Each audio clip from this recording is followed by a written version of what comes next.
Welcome! I'm glad you're here. In this video, I'm updating my reading journal. I like to do the fun part first, which is to place the book cover stickers since I write the book reviews soon after completing the book. But I only print off a set of stickers to better use the sticker paper. The best recommendation I have is to go to JashiiCorrin's YouTube channel and her tutorial for printing book cover stickers. I have it linked in the description below. Basically, the first time, I printed out book covers in different sizes to see which ones would work best in my A5 journal. Turns out I like about 2 inches long and 1 1/3 inches wide. It fits about 10 boxes down and 7 boxes across. Then I find the pics of the book covers, usually from GoodReads. And then the best trick I learned from Jess is that you create a template Word document with a row of images, and then when you need to update it, you just right-click and change picture. So I wait till I have enough book covers to print a row or so, and then I can print the same sheet more efficiently. But then I get to do the fun part of sticking all the book covers on. But really my updating starts in my yearly collections book. In this book, I record every new book I've completed, usually update every week or so, but I try to remember the exact date I finished the book. Then I write down the title, the series, and the author information. And then from this list, I make a note of which books will get a full review written. I find the book cover image, and then I'll pick a mild liner marker in a color that complements the book cover. So back to the reading journal. This is where I take my list, and if I don't have a lot to say about the book, I'll add it to a page like this, where I write down the title, the author, and just a short line or two about the book, just enough to remind my future self why I didn't necessarily love it. And then I'll add a highlight to the title and the author just for better visibility. But now for a new entry. I use these awesome page markers to divide the page in half and outline where I'll put the book cover sticker. Then, in 6 boxes over from the right, I list my version of rankings. I list by overall rating, plot, characters, banter, spice, and how likely it is for me to reread the book. And then everything's just ranked out of 5. Then I start with the author name, and then the series names or the title name, and then I list where I read the book from, usually Kindle Unlimited, the number of the book if it's in a series, so I can check off the ones I've read, and then the book title. In this way, I can use 1 entry per book, duet, trilogy, or series. Then I list out the character names. I find this helps me remember a lot about the book. Then I date and write a review. I also try to add tags at the bottom that give me reminders about the book, like point of view, genre, subgenre, and other things I like or don't like about the book.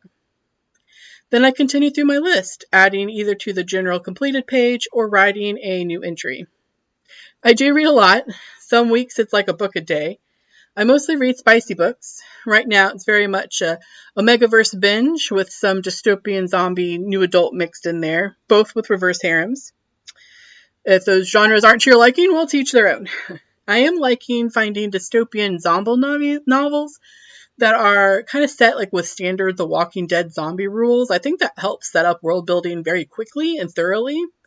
And I also like books that after the dystopian part has settled, so not like how you survive the fall of civilization, but more building a new life when you already have the skills on how to kill zombies. I also think that Omegaverse novels are a lot of fun. I like how each author can create a different universe and usually give the universe a unique name, because I've also seen how some authors will share a universe and write different novels set in the same one. I think that's also a fun way to set up world building in a way that's efficient.